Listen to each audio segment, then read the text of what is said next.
So I first want to welcome and introduce our panelists for today. My name is Noelle Selko. I'm the interim director of the graduate school, and I'll be talking about some GA funding as well as our general graduate student scholarships and awards that we have. We have Eric Berngen, who is the outreach coordinator for research and graduate studies. Sean Rigsby is in financial aid and is specifically the graduate student financial advisor. Jason Wagner is the director of research and sponsored programs. And so we're going to be talking again about some different funding sources, as well as talk about and show a platform that we call Pivot as a way to help look for some financial financial resources for you all as graduate students.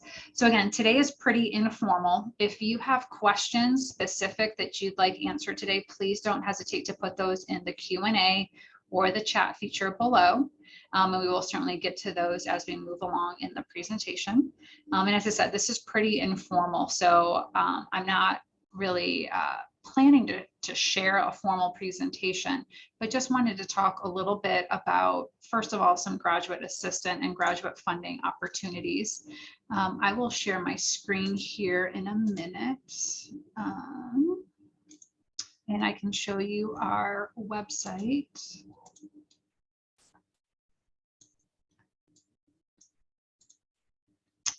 Do we all see the website there on the graduate school? Okay. So under our funding tab, we have a variety of tabs here for you that talk about some of the different financial assistance that we have and funding opportunities for graduate students. I would say the one that most students are interested in are our graduate assistantships. And these are very competitive. We have less than 40% of our students are on an assistantship, so closer to about 38%. And most of those are going to be within your department or the program of study that you've been admitted to. So while you may not have funding opportunity right now, it never hurts to ask what opportunities may be available in your department moving forward. There are also GA assistantships really all over campus. So in student counseling, in the dining center, student health, I'm just kind of naming off a variety, housing, financial aid, in the graduate school. So there are different entities on campus that will also have graduate assistant opportunities. The main thing there is that you just have to meet the eligibility criteria or maybe some of the background that the hiring unit is looking for. Our graduate assistantships do come with a full tuition waiver, and there is a minimum stipend that all students receive. So to be eligible for a graduate assistantship, you need to be admitted to a degree program. So we do not allow visiting students or certificate only students to have a GA position. Most contracts or appointments are within 10 to 20 hours per week. And they could be for one semester or they could be for an academic year. So again, things are sort of, if you haven't found anything yet, I would continue to look. And those can be posted on the Human Resources webpage. And if we look under graduate assistantships, applying for positions, and it will list all of the appointments that are available. You can see when they opened and when they close. So as you can see, there are some appointments that have opened as of last week. And so I tell students to sort of check this website every week if you don't have an appointment, to continue to look for opportunities that are available. And then if I can go, sorry, my screen doesn't allow me to go back. So I have to sort of, I'm going to stop sharing here for a minute and we'll start sharing again. Actually, sorry about that. Go back to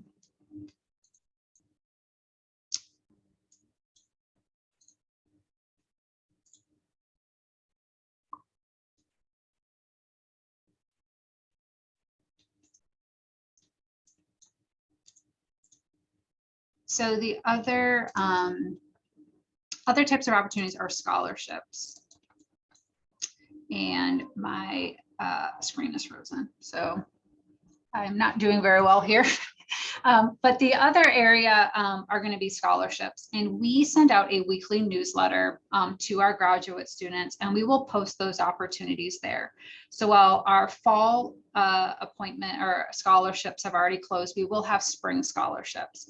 And you can find them on that website that I was just showing you from the graduate school under funding. We will also advertise those in our newsletter. The application deadline is going to be March 15th for those. And we have, again, there's 4 of them in the spring and there are 2 in the fall. The other funding opportunities that students can have are within their department. Departments have what we call partial tuition waiver funding.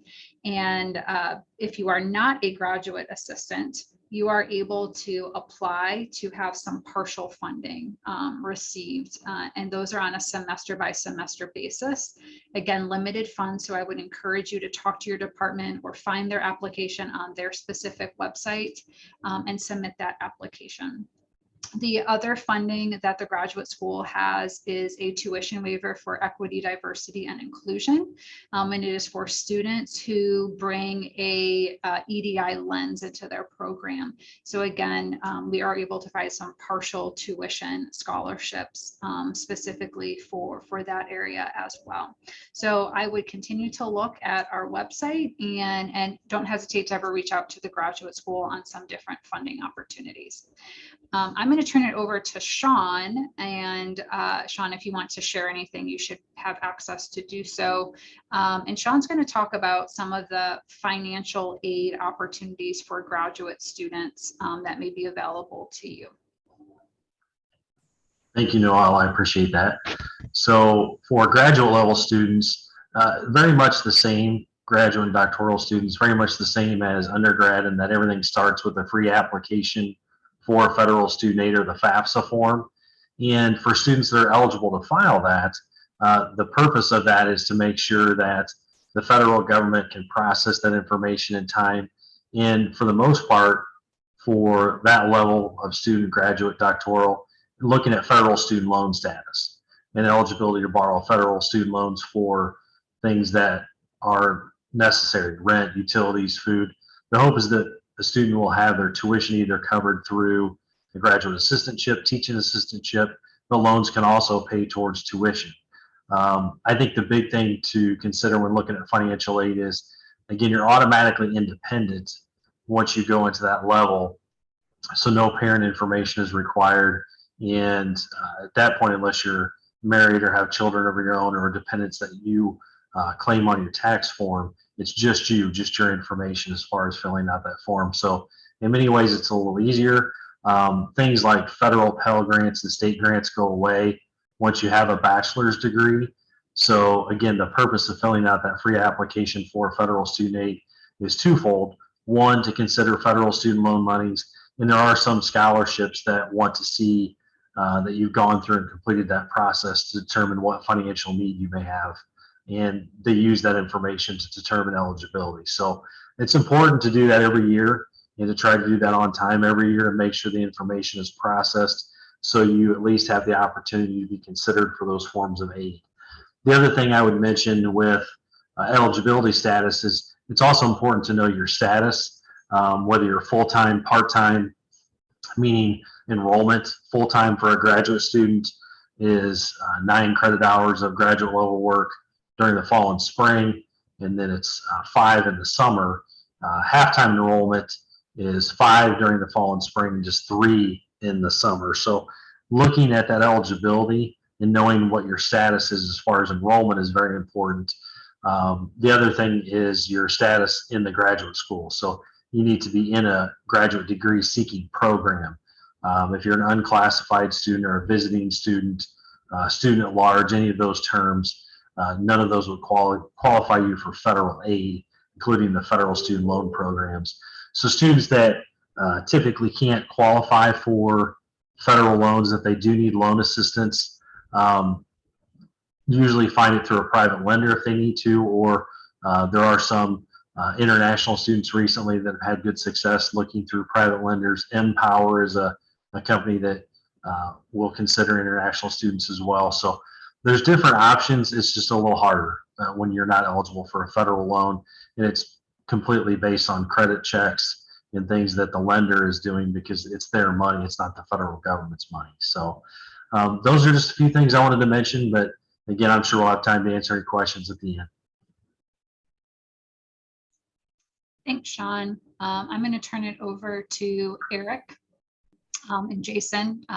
You two can sort of duke it out on who's going to go first, but they're going to talk about some of the opportunities that may not be explicitly to, internal opportunities that we have on campus, but some of the ways that you could use resources that we have available to our students to look for some external opportunities. So I'm going to turn it over to both of them from sort of a grant opportunity.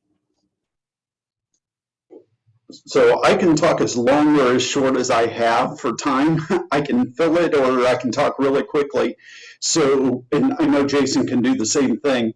But why don't we start, Jason, if you don't mind, if you want to give your talk first, and then I can come in and talk the rest of mine. Yeah. So I think what Eric is going to focus on, and Eric, correct if I'm wrong, you're going to focus on really how to search for and find competitive external funding. Yes. And so one of the things I'll spend some time discussing is just how you can prepare yourself to do that and what you really need to do in order to make yourself competitive, given that you're going to be submitting an application that numerous individuals are going to read.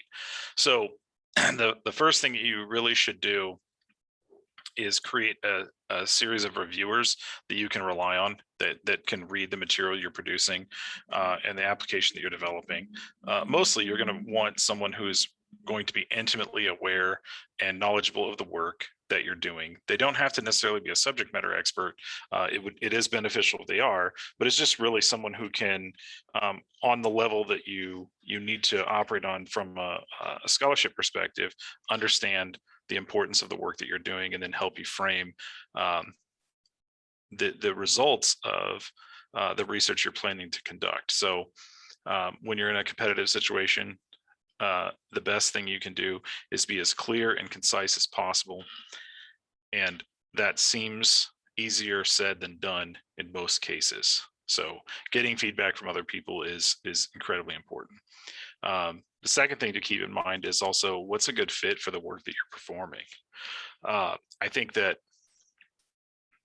each grant application has limitations on who can apply and what you can apply for. And you want to thoroughly review those. And again, just use your best sense of, is this a good fit for the work I'm proposing? Oftentimes you might have to write multiple different grant applications in order to get full funding. And I would start with, the best place to start, especially for students, is local competitions within scholarly organizations. Like Noel said, there's some money that's attached to departments. There's also some money attached to national chapters of specific professional areas of expertise. So National Ornithological Association has a competition every year where they give out $500. And the small amounts of money are oftentimes ways that grad students can find a way to beef up the research that they're performing, and also to get a small amount of money to maybe travel or present a paper at a conference later. The other way to do it is really hook up with someone who is already performing funded research and work in their lab, performing some of the functions that they need to have done, and that can lead to a GA ship and others. We see this a lot in bench scientific research, but it also happens in almost every field possible. Faculty members love to share their research ideas and their research projects and the funding that comes with them with grad students. It's actually quite a fulfilling thing to engage in for everyone. So Eric, I'll pause there and I'll let you go through some of yours. And if I want to interject, I will. But I'll give you plenty of heads up. Okay, that sounds great. I just want to remind everybody, if you have questions, please drop them in the chat or the Q&A area, and we'll try to keep an eye out for that and be able to answer any questions you have. In the meantime, I'm going to share my screen now. If you bear with me for just a second here. Okay, so what you're looking at here is the main research webpage for ISU. It's research.illinoisstate.edu. And if you go to this webpage and you go to the first tab, Funding, you'll find a section right up at the very top for Pivot RP. And Pivot RP is a software that we actually purchase or subscribe to. It's free to anybody that has an ISU login. And you can get to the website by clicking this Visit Pivot RP button. Before you do that, though, I want to point out, but right below it are two guides that you will only need at the very beginning. One of them is how to set up your account, and the other one is how to update your profile. And that's obviously, it's more relevant for faculty members, but it's also good for graduate students also, because you can put in narratives about what it is that you're interested in. And Pivot will actually conduct searches for funding opportunities, and they will mail you a report once a week on Sundays with potential funding opportunities for you. And the better your profile is set up, the better those funding opportunities are going to be. All right, so I'm going to go in, and I'm not going to waste time talking about how to set it up or how to update your profile, really. But I am going to show you a little bit about the system. If you have questions, I'm happy to answer questions about how to set it up. So if you click on that button, it's going to take you to a new web page, Pivot RP. And what you're going to want to do is you're going to want to log in using the institution login, because we're paying for the subscription for everybody at ISU to use this for free. If you try to go in on your own, you're going to have to pay for a subscription. So you go through the login through my institution and then scroll down to Illinois State University. And I am sharing the right screen, correct? Everybody's seeing the Pivot screen? Okay, good. So this is the main Pivot screen. And once you've created your login and once you've set up your, once you've done all of that, this is the screen that you will see when you first go to Pivot. And you'll see your name in the upper right-hand corner. So the first thing you're going to want to do is go in and set up your profile. So click on My Profile, and then your profile is going to, you have to bear with it, it's a little slow when we're doing Zoom and things on the web page. So your profile is going to be very bare bones like mine is here. So what you're going to want to do is edit your profile. So you're going to click on this Edit Profile, and then click Continue. And then what you're going to want to do is you're going to want to go in and fill out as much of this as you possibly can. So for example, if you have links that are your personal links that talk about your research, your interests, or if you've already had publications, I'll show you how to add those in. But you can just click on Add, and then if you have a CV, you can upload that file. If you have a web page, you can click Add a Link. Then you're going to want to put in expertise, and this could really be, most of us on our CV or resume, you have like a personal statement about yourself. You can just copy and paste that in here. It's a free text, so you can put whatever you want in. And there's no requirement on how it's done. It can be a bulleted list or it can be a narrative. Next is affiliations, and that's, for example, if you were a grad student at, Texas A&M, and now you're here, you can put in other affiliations of where you got your, where you were a graduate assistant before. Education is where you can put in degrees, where you've gotten your degrees from. Keywords they're a little tricky. They're very specific, and they're not something you can just type in. They have to match keywords that this system uses. So what you do is you hit the little drop down. Then you can go in and let's say you are in arts and humanities, and let's say that you're in design art, architecture, and then architectural design. And then if you click on it, you'll see that it appears right down here below the drop down. And you can put as many keywords in there as you want, but you're limited to the keywords that they use. Okay, then languages, associations, honors, those are pretty self-explanatory. If you happen to have publications, if you've already been published, you can add those under publications. I'm going to show you a shortcut of how to do this. Click the add button, and then there's journal articles, book chapters, books, things like that. Thesis, dissertation. So if you've already done your thesis, you can add that. But I'm going to show you with the journal article.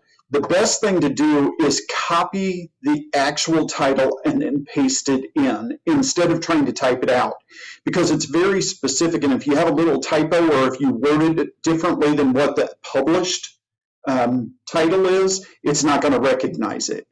So I recommend you just go and find the actual name. I'm going to plagiarize my wife's here for just a second. Copy that. Then go back into your profile and hit paste. Then you're going to give it a second and you're going to see it's going to go out and do searches for that particular publication. Then all you have to do is click on it, and then it's going to populate all the rest of the fields for you. Then you can click add, and it will add it to your profile. And those are all things that this system will use in their algorithm to help try to find funding for you. Okay, so this is all covered in those guides that I gave you on the website. So I'm not going to linger on this. I'd really want to get back into Pivot so I can show you how you can go out and do searches yourself, not just relying on the system to find funding opportunities for you. So if you go back to the home page, there are a couple ways that you can search for funding opportunities. One, you can just type stuff into this big bar. But what I typically recommend people do is actually go to the advanced search, because that's really going to help you narrow things down a little better. So you can search for individual words, you can search for a combination of words, you can search for a word but exclude certain words. So for example, let's say that you want to do creative design. So you can type in creative, and then if you put it design over here, that's going to search for creative or design. So it's going to come up with funding opportunities that match either one of those words. But if you want the two words together, you would actually want to go down here and put in design. So now it's going to look for creative and design. So then you can click search. And when you click search, it's going to go out and it's going to do searches for any funding opportunity that matches the criteria you just put in there. Now, from here, you can narrow it down even more. So this one only came up with 178, but I've seen some where you put in fairly broad terms and it may come back with a couple thousand funding opportunities. And we know realistically that you're not going to qualify for all of those. So you can narrow it down using this metadata over here on the left-hand side, or you can just start scrolling through and find something that looks good to you. What I typically recommend is go over here to the left, though, and narrow it down based on, like, country of funder, for example, United States. Because if you're in the US, you may not qualify for something that is in the UK. So that's a good way of narrowing it down. Another one is currency. So US dollars. You can do it by time up here. But let's just jump into one of these so I can show you what it looks like. So, I don't know, I'm just going to randomly grab Landscape Form Scholarship. Hopefully that's a decent opportunity. So the first thing that you're going to want to look at is eligibility. So this right here is going to tell you who is eligible to even apply for this particular funding opportunity. And if you meet that criteria, then the next thing you're going to want to look at is the abstract. And if you click on more, that's going to tell you a little bit about this particular funding opportunity. And Jason, feel free to jump in if I'm misspeaking, but I think I'm characterizing this pretty well. Then up here at the top, you can see an actual link that will take you out to that specific funding opportunity. So if you click on that, it'll actually open up their web page, and then it'll give you a lot more information about, you know, who's received this in the past for scholarships, honor awards, all of that. And then there will be criteria listed in here. Here's some FAQs. But the big thing that I wanted to point out here is the eligibility for determining whether you're eligible or not, and then the abstract that gives you a little more information about what that is.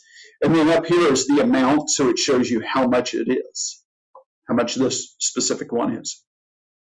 Yeah, and so the only thing I would add is the website links that are provided are extremely useful because it will allow you to go in and get more information so that you can really make a good determination on whether or not this specific thing is worth your time and to apply to. And I think that what we see most often is it's just not the perfect fit for the work that you're doing, and then you're spending time responding to something that you may not have as much of a chance for, just because when you really get into this is what the funder is looking to do, it's not quite a good match for what you are actually doing on the project or with your intended outcomes. So just vet those well. You'll get a lot of returns, but then you can sort of pare them down as you go. But I like the abstract first, and then the actual web page itself. Once you get through the abstract, you'll know generally you'll know whether or not it's something you should be putting time into. So that's kind of a quick overview of finding funding on here, but I do want to, while I'm here, I want to touch on something else that I think is important for grad students. So if you go back to the home page, you can actually look at profiles, so you can find other people that have similar interests. Now, where this would come into play for a grad student would be when you're, for example, trying to make up your committee. Now, I recognize that most of the time when you pick a chair for your committee, they're already going to have some ideas of who they want to be on your committee. But you may be looking for somebody from the outside, somebody that can help you get this published, or help you with, you know, stats, or help you with different parts of your research. So if you click on profiles, you can search for people that have, and again, I recommend you go to advanced search. You can search for people that have like advanced analytics.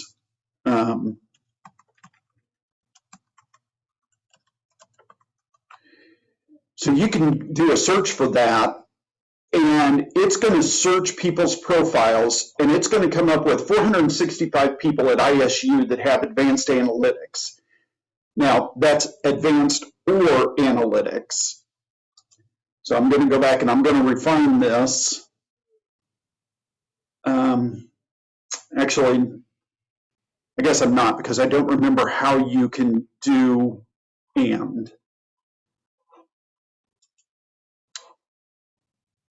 So anyway, if you do advanced analytics, you're going to come up with 456 people at ISU. But let's say you want an outside person on your committee. You can actually click on outside institutions, and that's going to bring up people outside of ISU that have advanced analytics as part of their profile. Now, you can narrow that down over here on the left by going into specific areas. So let's just say that we're in education and we want curriculum. So if you click on that, now it's going to narrow it down to 1,200 people that are in this system that have that advanced analytics on their profile. So if you just scroll down, and let's just say that Diane here is somebody that you want to know a little bit more about. If you click on Diane's name, it's going to bring up Diane's profile here, and it'll have personal web page, has the CV here, it has publications, so you can look at, okay, how does the advanced analytics come into play for this particular person? What kind of research have they done? And then on the upper right-hand corner, it has their email address, so you could reach out to them directly from this system.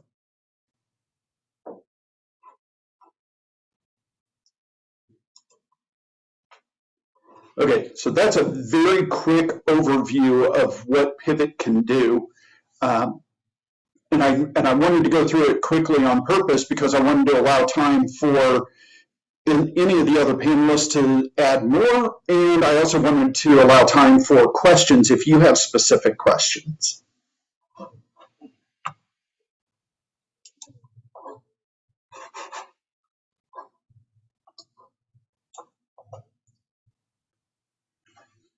So are there any questions about the Pivot or anything that we've discussed here today?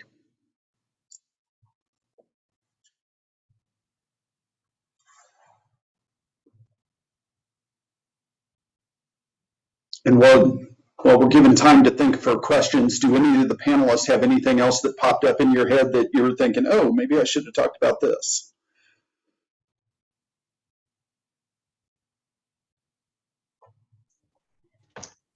You know, I think the main thing to think about when we're talking about funding and grants is that there really are a plethora of opportunities for you to look for. It's just asking questions, and we're happy to help you through that. And it's not a one-time. It's not like you can only look for these when you are starting your graduate student journey. It really could be at any point in time during your time here.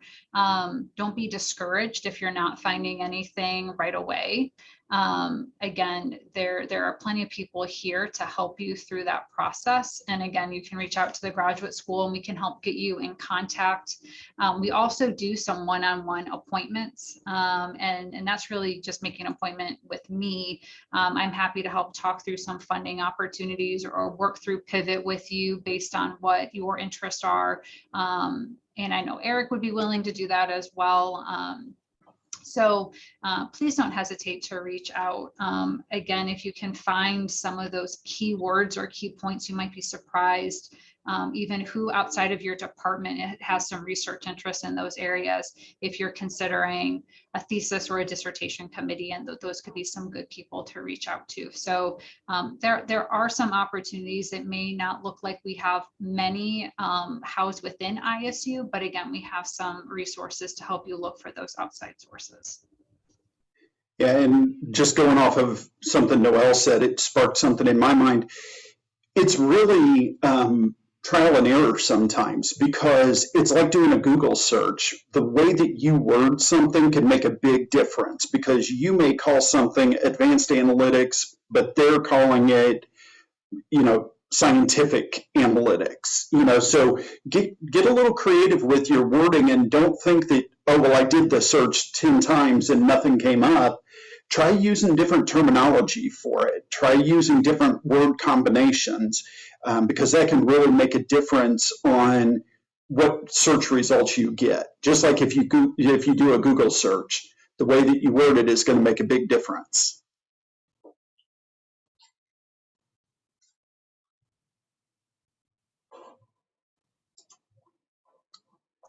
Okay, so we do have a question. Would you please share your email addresses to set a one-on-one meeting for ISU GA-ship opportunities for spring 2022 semester? Sure, I'll Absolutely. share. Yeah, I'll share mine.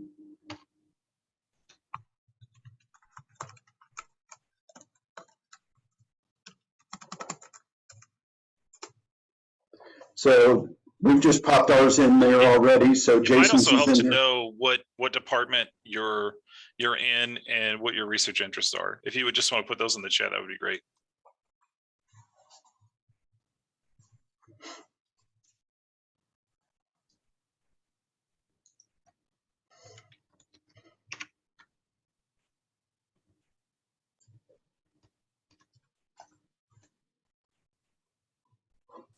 Sure, you can unmute yourself. Hi. There you go. Hi. Hi. My name is Kwamida Zaman. I am actually an alum of the ICU graduate program myself. My husband actually got admitted into the MBA program. He is currently in Bangladesh, which and it's 2 in the morning in Bangladesh. So I'm attending the seminar, the webinar here to help him apply for financial assistance. And he was hoping to get a GA ship. He applied to a few openings and didn't receive any GA funding from his department. And a couple of the other opportunities, he emailed the contact information and didn't either get it or hear back. So we just he wanted me to attend and to see if there is anything he could do. So it might be helpful to set up an email, one-on-one meeting, and maybe discuss what GA-ship opportunities he might have.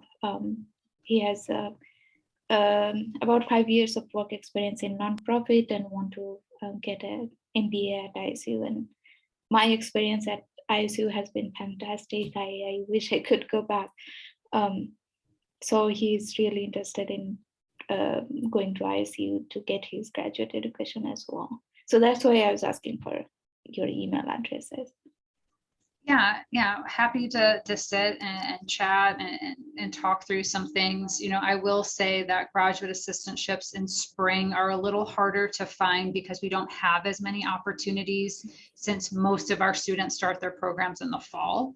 I would definitely reach out to our international office, and I can put I'm going to put, so his name's Matt Schwab, and he helps with some of the financial opportunities for international students. There are, again, not as many funding, like federal funding opportunities for international students, but we do have some tuition waiver opportunities and some different resources for international students that he's able to help with. And I think that, you know, again, it can be a little discouraging when you're not getting a GA position. So we could potentially go into Pivot and look at some scholarship opportunities that may potentially be in there. But I would say, even if something doesn't pan out this spring to continue, you know, the department may have some other more opportunities in the fall. And I will share, I'm going to find that email address for you.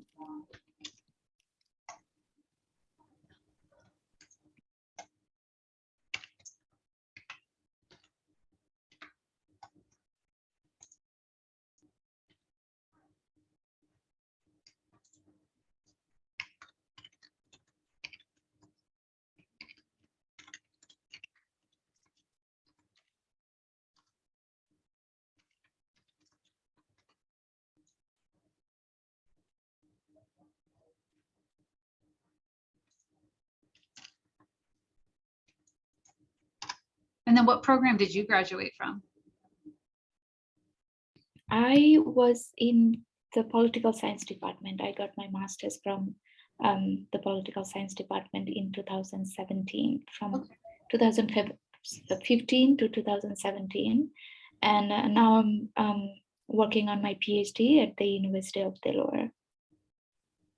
Cool, very nice. I would love to go back. I keep telling people that I miss the Midwest, and people are definitely nicer and more welcoming there. So hopefully once my husband starts classes, I can go visit more frequently than I've been able to. Yeah, well, definitely come back and visit when you're able. And yeah, if there's anything that we can do to help your husband through his journey here, please don't hesitate to reach out. And yeah, I think, you know, if he's willing to set up a meeting, we can kind of walk through some of these options too. And we did record this, so it'll be on, you'll be able to get this for being an attendee, and then you can share that with him as well. Yes, that would be great. Thank you so much. I will forward the email addresses to him, and hopefully he would reach out to you this week. Yeah. All right. Thank you so much. Thank you. Thank you again for doing this. Thank you. I do have a class, so I have to get going, but thank you again.